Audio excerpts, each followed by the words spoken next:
It's a pleasure for me to open this session, fourth session, last of the day. Let's call it the numeric French session, or the franco-numérique, or numérique française. Two speakers, two French speakers. The two lectures are in fact part of a big project who Jean-Pierre and Christian began together, and each of them will present a part of the project. The first we will Maître Christian Chanel from Lyon, Numbers and Cosmos in Philosophie Cosmique. Please, Maître Chanel. Okay, thank you very much. Introduction.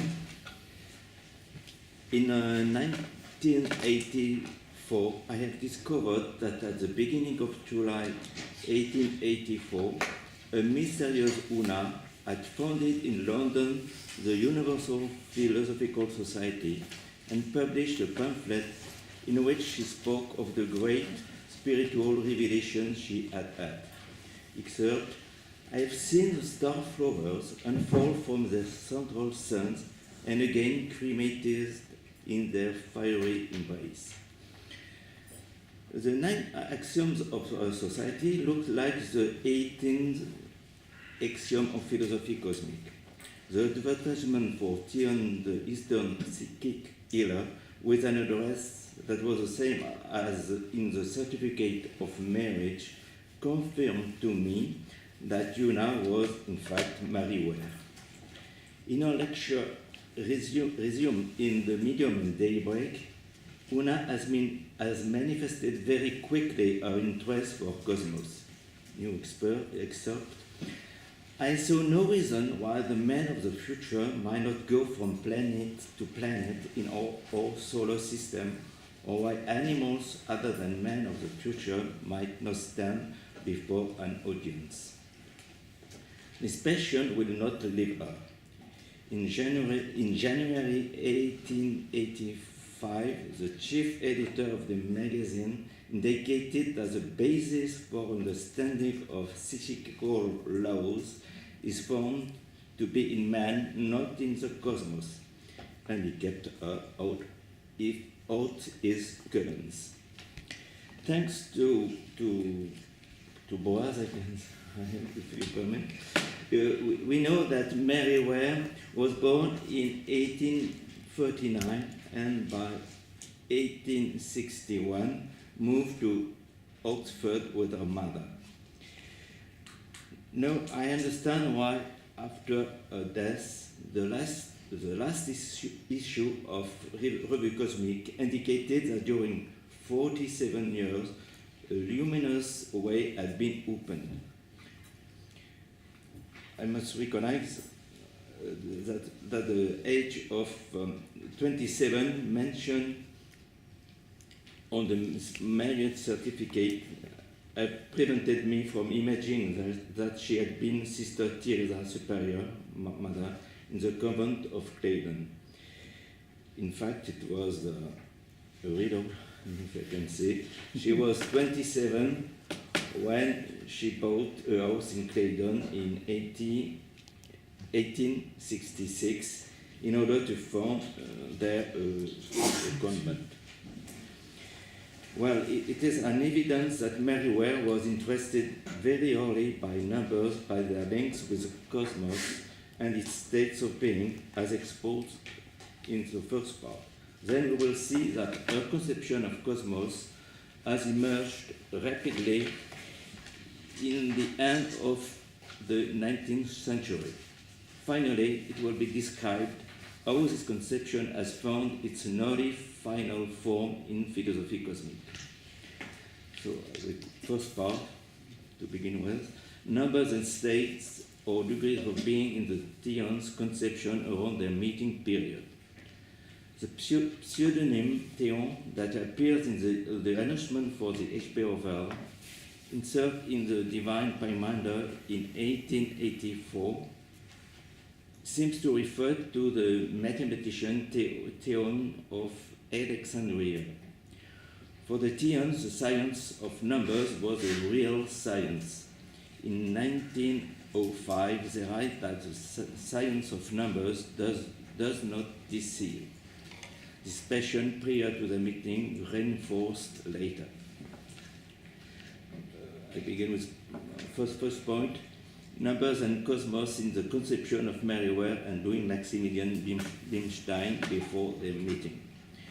Merriweather's interest for numbers, important in her commitment into the monastic revival of the Oxford movement, had a link with the year 1881 that the witch mother Shipton has prophesied as being the end of the world.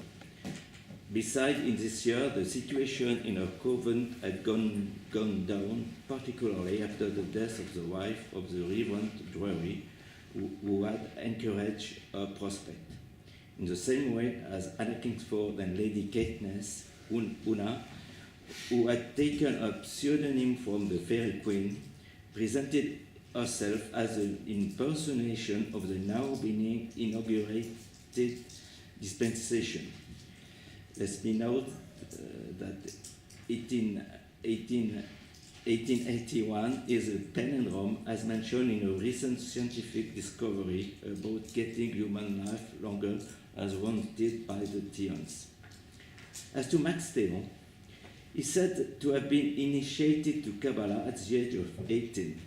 Moreover, for the HP affair, 1881 is the beginning of the reign of Michael Archangel that takes place in its mythology.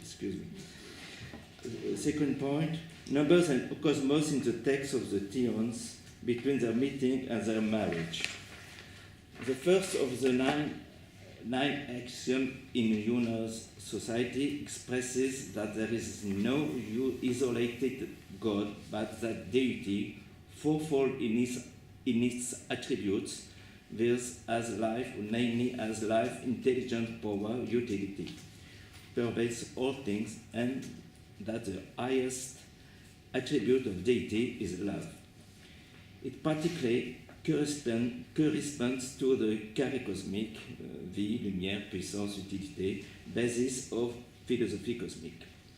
In her lecture, The Ubiquity of Being, in December 1884, Una had frankly turned to cosmos in expounding the theory of Azoya or Azola. She enumerates 9 states as it now of degrees of being, with their colors corresponding to the sun and the planets. It's a medium of the December 12.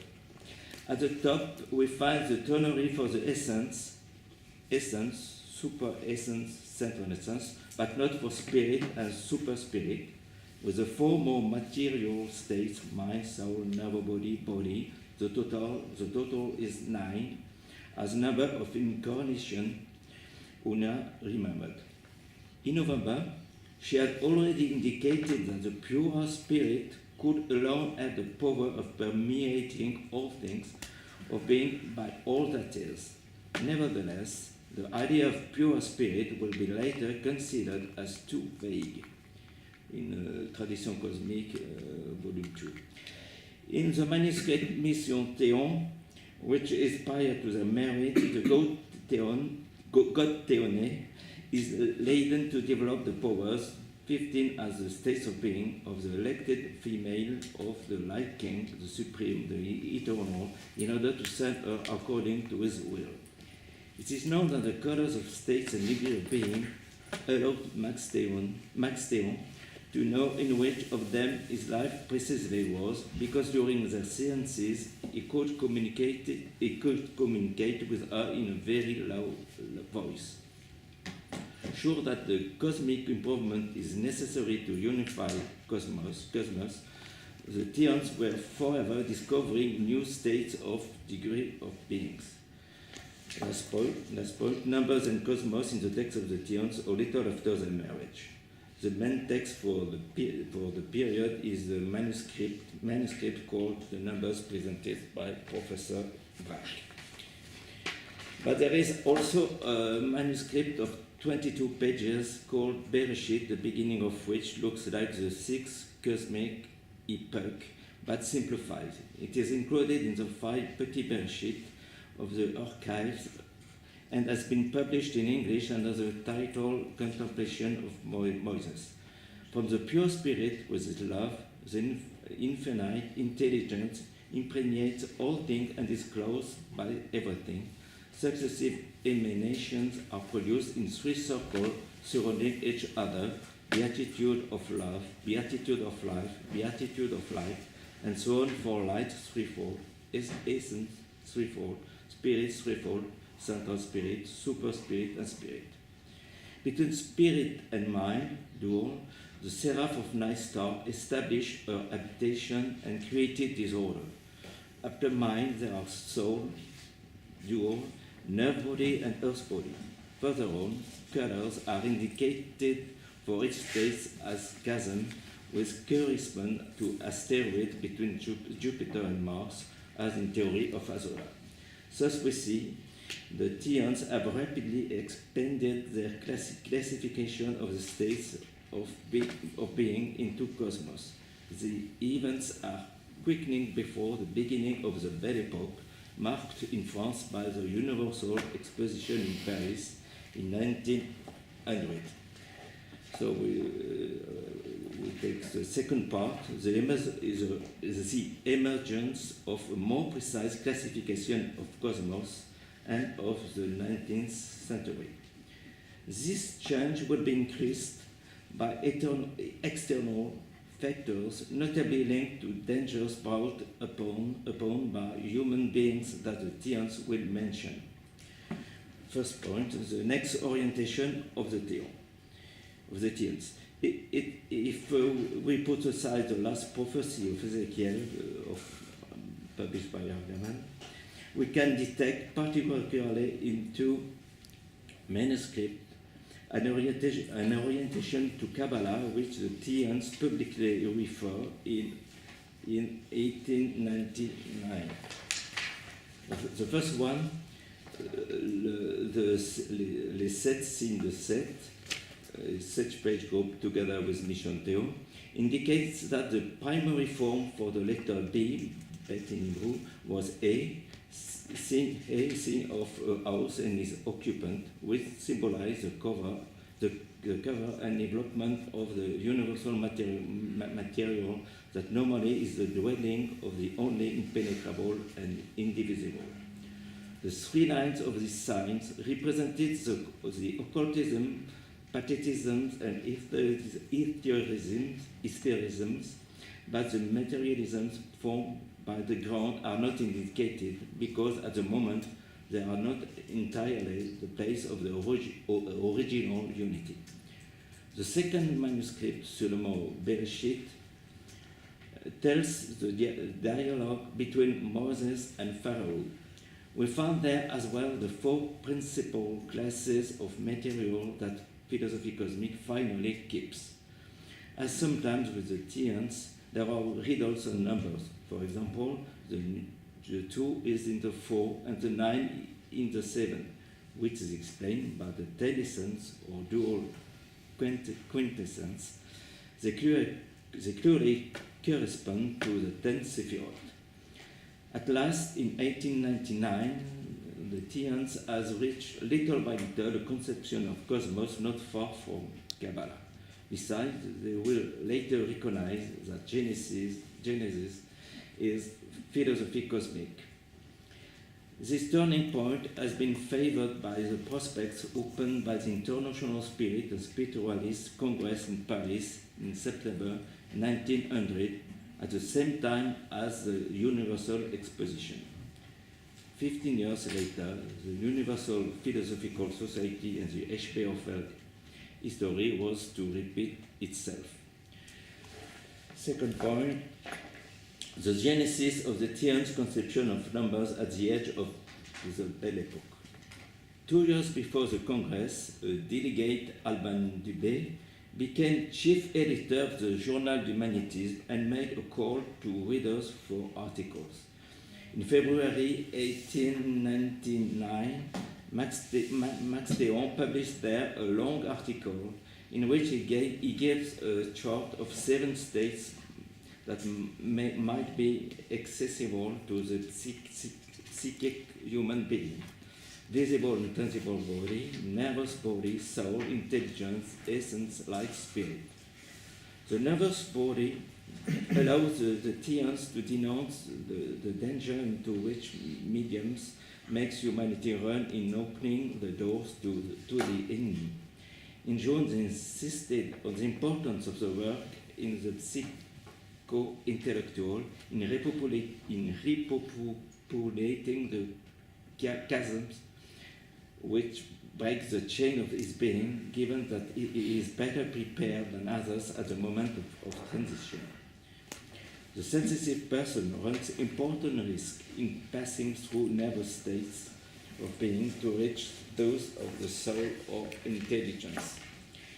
In July, they defined the divine attributes, the emanations and the formations, and put the emphasis on the necessity for everyone to keep in touch oneself and to develop all one's states of being. At the beginning of September, just after Alban Dubet's departure from Tlemcen, the magazine published a long and important article of the Theans, L'Origine Cosmique. It begins with the septenary that contains what for human beings is the unthinkable nucleolinus. The first state is a pure spirit in passivity, the only indivisible and impenetrable nucleolus. The second is a pure spirit in activity, or cosmic cause without cause, nucleus. The third and the fourth are the intelligence in passivity and in activity, colors sapphire. The two following green are the vitality, and the latest the germinative conceptive essence called radiance. Note that Ernst Haeckel had already used the name of these 3 envelopes, and they fit together as matryoshka, which were to have a big success at the Universal Exposition. Pure spirit is changed in this chart, which is not so far from that of 1906, where the nucleolinus will be only the first manifestation of the unthinkable, or cause without cause, and the nucleus and nucleus will no more appear in the septenary. Appreciated by their readers, this article has important consequences. Alban Dubet, who has created a section for independent spiritualists, published in October a very, very long article of double article of Max Déon, denouncing the terrible dangers of the Allan Kardec spiritism. But maybe he has not understood that the Theans did not wish the publication of L'Origine Cosmique, at least for the part describing the beginning of the 7th epoch, until Cailly and Caillet. They seem to have felt it necessary to alter the story, which has pushed them to publish the Tradition Cosmique. In front of the anger of Kardec's partisans, Max Déon renounced to go to the Congress and was forced to publish his articles in a new magazine, L'Écho d'ici-bas et de l'au-delà.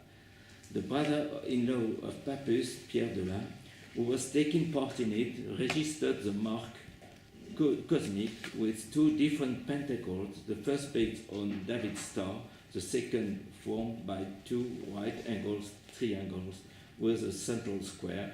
It is the second which appears in the Revue Cosmique at the beginning of the 20th century.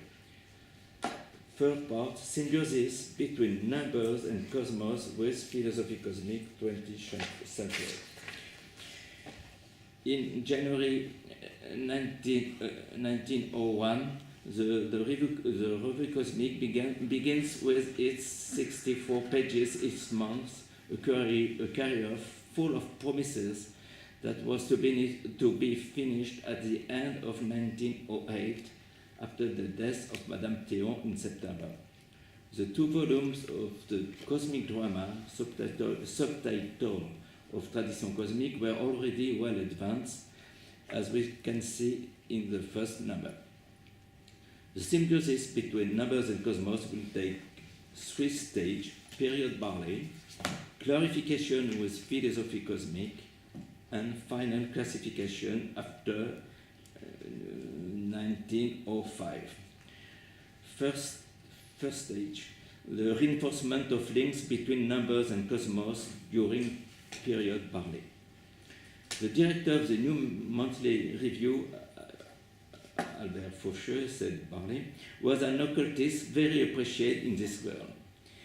He was interested in numbers and astrology and had represented the HP in France. Despite the attacks conducted by Pappus in January 1901, he made a huge work, particularly for the first time of TC.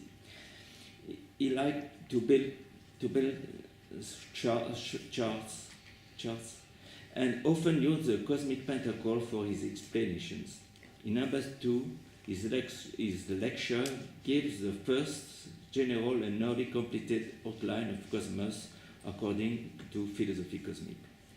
At the beginning, he precises that everything is material except the cause without cause, and he elaborates a chart where cosmos appears as a dual manifestation of the indivisible and impenetrable, love like life, and of divisible and penetrable, pathos, etherism, atomicity.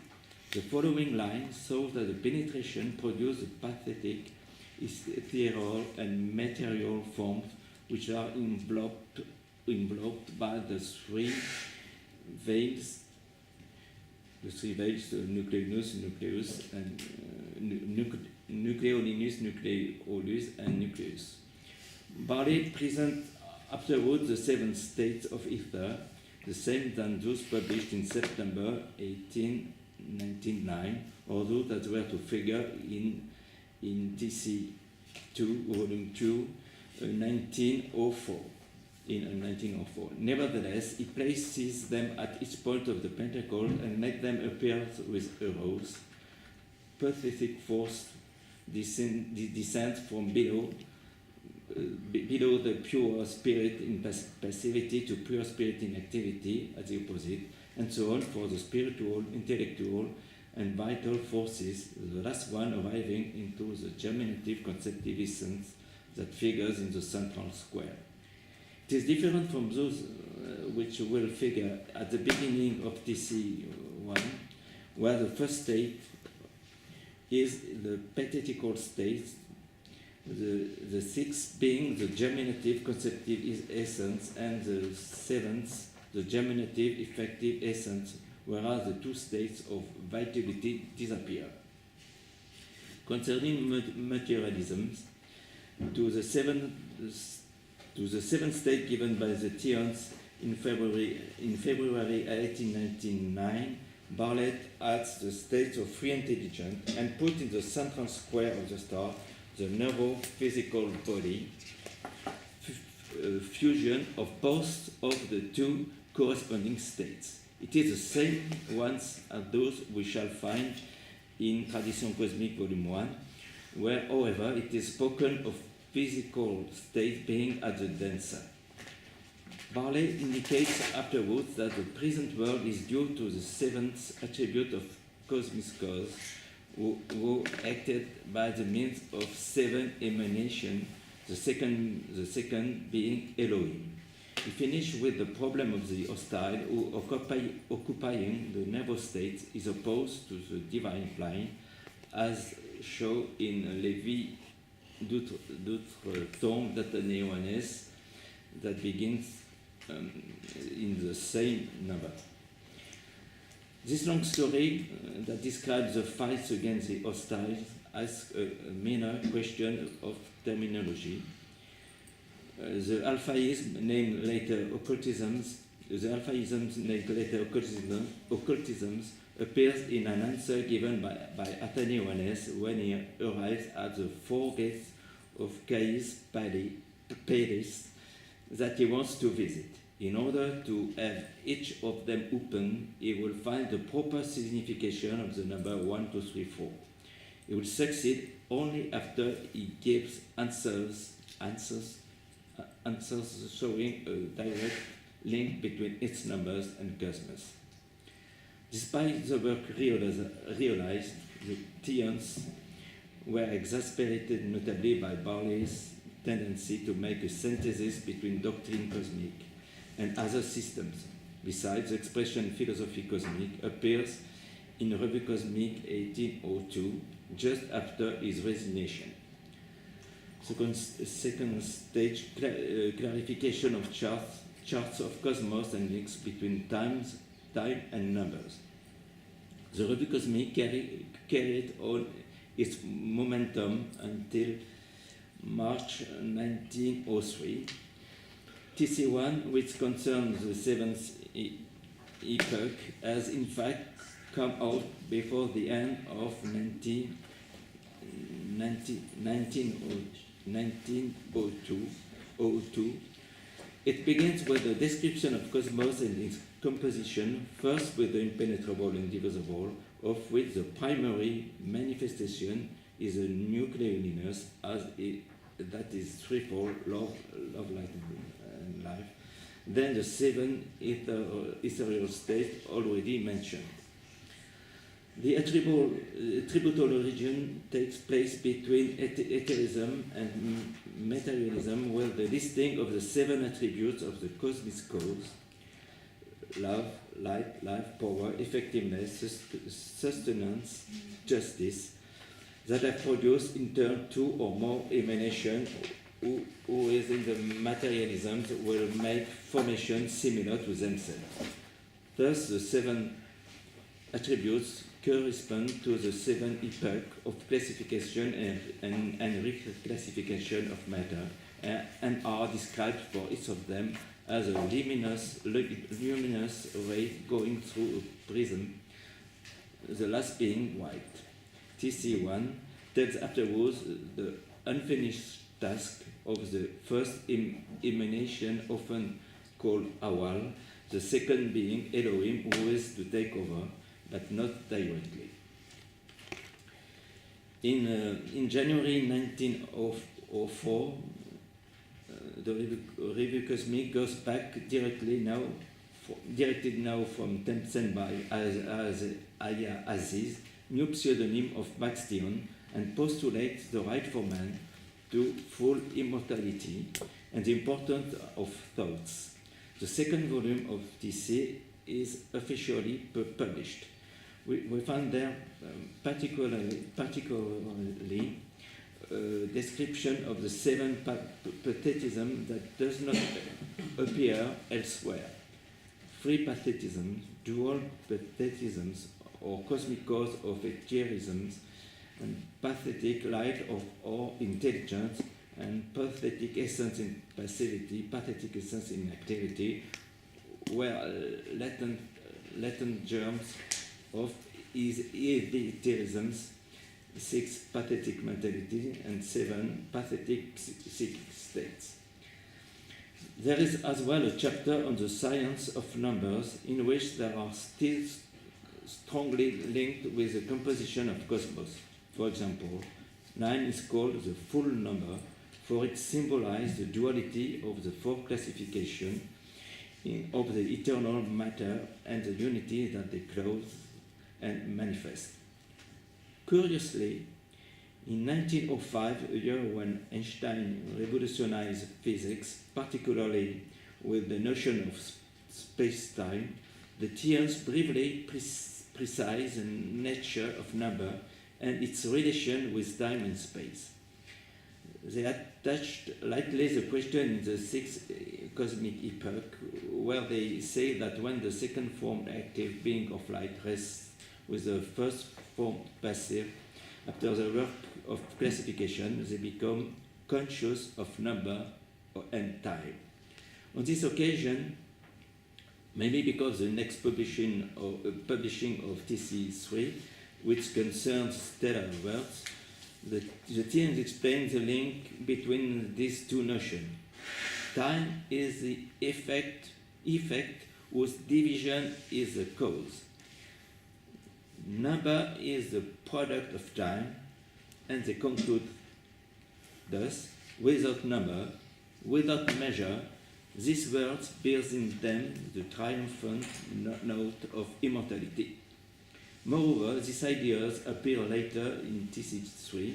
The past is an eternal present, and it is credited to key central figure in this volume that he is to get the glorious body and to go from gradation to gradation until time be lost into the without time. Besides, the Theans considered that there were no division between divine human, animal, and vegetable kingdom, and that division of atom will have huge consequences. In June 1905, the basis of Philosophie Cosmique echoes the idea of division being the cause of time and therefore of numbers. From the beginning, it precise that cosmic equilibrium depends on the reception of manifested forces of the cause without cause, which is incompatible with the cosmic schism, due principally to call for personal gods. Last stage, the final classification of cosmos. The Tableau synthétique du cosmos, which is published in 1906 inside Exposé sur le mouvement cosmique, is a culmination of a long process for classification of states of being and of cosmos began 22 years before. From up to down, we find the unthinkable or cause without cause, its first manifestation, nucleolus, the occultism, the nucleolus that veiled them, the pathetisms, the nucleus that veiled them, the etherisms, where the sources of vitality are in the states of intelligence and passivity, the attributable region of septenary veil, finally the region of the classified material substance or of the materialisms, with at the bottom the novel physical state, special domain of man. The colors of the states of pathetism, except pathotized ether, and of those of materialism was mentality blue and soul pink, are the only ones accessible to men and are mentioned in this chart, which principally is not to change later. This chart is completed by another one very useful to understand the number of physical states whose name outlines itself that cosmos is divided or incomplete. Entitled Tableau des degrés du 7e état des matérialismes, état nerveux, physique, domaine spécial de l'homme, it is broken down into état nerveux, including 4 degrees, and into état physique, with as well 4 degrees, that is the present domain of man on earth, both of them having mental, psychic, nervous, and physical degrees. The domain of the hostile, which is impenetrable for man in normal state, consists in the 2 inferior degrees of mental state, the Calis Pelis, being situated in the psychic degree below the mental degree. This last chart shows that the manifested force of the formless are not completely received, and that if man wants to go into the other states of the cosmos, it has to prevent the hostile possessing the physical states, then to conquer the domains occupied by the hostile. 20 years before 1908, years when Madame Théon died, she and her husband had therefore established charts showing a symbiosis between numbers and cosmos of the pragmatic and progressive practice with precise goal for humanity. So I had written a page for Louis Temanlis, but maybe we will see after, because I have lost my time and so I could speak of this about this. And to conclude, I would say that the pragmatic approach followed by the Theons after the meeting has allowed them to establish gradually a chart of cosmos, opening onto a symbiosis between numbers and cosmos, combining Occidental thought and Kabbalah. And we see nowadays that little by little science confirms many of their ideas. Thank you.